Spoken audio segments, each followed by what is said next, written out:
So today, we're going to crack open one of the most fundamental rule books of the entire universe, thermodynamics. It's basically the set of laws that governs energy in, well, everything, from our own bodies to the most distant stars. And you see it working all around you every single day, even if you don't realize it. I mean, just think about it for a second. Why does a car engine get hot? Or when you're working out, why do you feel warmer? Or even simpler, rub your hands together on a cold day, and boom, you've got heat. These things aren't just random little quirks of life. They're all pointing to the exact same really deep physical truth. The answer to all of it is thermodynamics. And trust me, this isn't just some boring chapter in a physics textbook. It is the story of energy itself. And once you get it, you unlock the ability to explain the world on a super simple, everyday level and on a cosmic, mind-blowing scale all at the same time. So where did this whole revolutionary idea even come from? For a long, long time, scientists actually thought heat was some kind of invisible fluid that flowed from one thing to another. But a pretty loud and very hot experiment involving cannons started to change everything. Okay, so picture this. It's 1798. A guy named Benjamin Thompson is watching workers bore out brass cannons, and he notices that this process creates a crazy amount of heat, so much that it could boil water. But here's the key thing he saw. The heat had nothing to do with how sharp the drill was. It was all about how much work was being done. The more the drill turned, the hotter things got. And that's when the light bulb went on. He realized heat wasn't some fluid being squeezed out of the metal. It was a form of energy being created directly from the mechanical work of the drill. And just like that, with that one incredible insight, a whole new field of science was born. We call it thermodynamics. It's the study of how heat, temperature, and energy are all connected, and, most importantly, how you can change them from one form into another. To really get our heads around this, we need to meet the three main characters in this energy story. You've got heat, you've got work, and you've got this other thing called internal energy. These are the core pieces that thermodynamics helps us keep track of. All right, first up is heat, which we'll call Q. Super simple. It's just energy moving from a hot thing to a cold thing. Then there's work, W.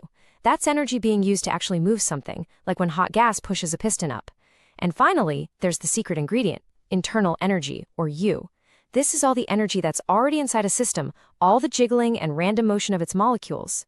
So when you rub your hands together, the mechanical work you do increases the internal energy of the molecules in your skin, and that extra energy is then felt as heat. See, it's all connected. Now that we've met the players, we can finally introduce the one rule that tells them how to behave. This is the big one, the main event, the first law of thermodynamics. You can think of it as a perfect, simple equation for keeping track of all the energy. You might be thinking, with all this heating and cooling and pushing and pulling happening everywhere, all the time, how on earth does the universe keep all that energy straight? Well, it turns out it's a lot like managing a bank account. Let's really lean into that bank account idea. The internal energy of a system is its current balance. When you add heat, Q, that's like making a deposit. When the system does work, W, like a gas pushing a piston, it's making a withdrawal. And the change in that internal energy, what we call delta U, is just the new balance after the transaction is done. And here it is, the first law, in all its simple glory. The change in the internal energy, that's your new balance, equals the heat you put in, your deposit, minus the work the system does, your withdrawal. That's it. It's a perfect little ledger for every single energy transaction. Let's watch it happen. Imagine you put some heat into a system, right? You make a deposit. If that deposit is bigger than the work the system does, the withdrawal it makes, then its internal energy has to go up. The balance in the energy bank account gets bigger. Makes perfect sense. So what this law is really telling us is something you might have heard before. Energy is conserved. This is just a bigger, broader way of stating that fundamental principle. You can't create energy, and you can't destroy it. You can only move it around or change its form, from heat to work to internal energy, but it's all got to be accounted for. Okay, so we've got our law, but the rules for our energy bank account can change a little bit depending on what kind of account it is. So let's take a look at how this law works in a few different kinds of systems. Right. So we can basically break systems down into three types. You've got an open system, like a pot of boiling water on the stove. It lets energy, heat, and matter, the steam, escape freely.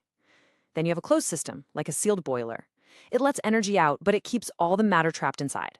And finally, you have an isolated system, which is kind of like a perfect thermos. It tries its best to keep both energy and matter from getting in or out.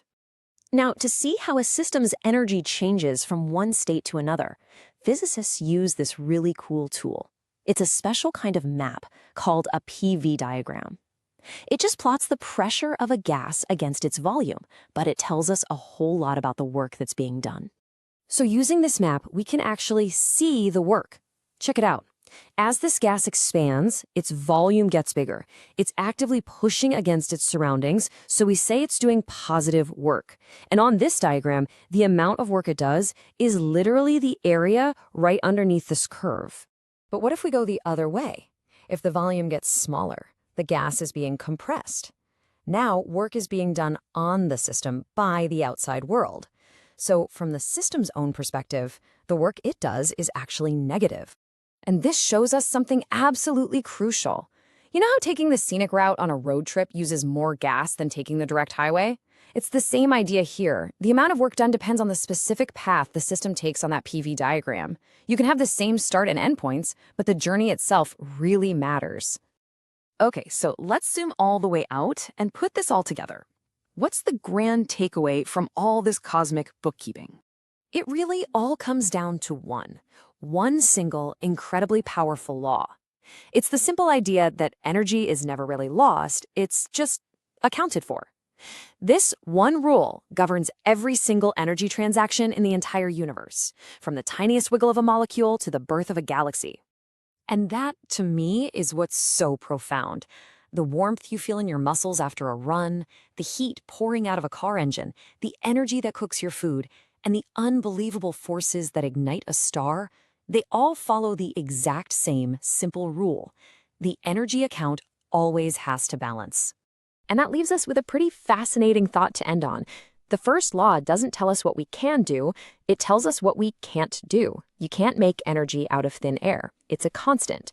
But if it can only be changed from one form to another, what does that say about the ultimate potential of the universe around us? What incredible transformations are still out there, just waiting to be discovered?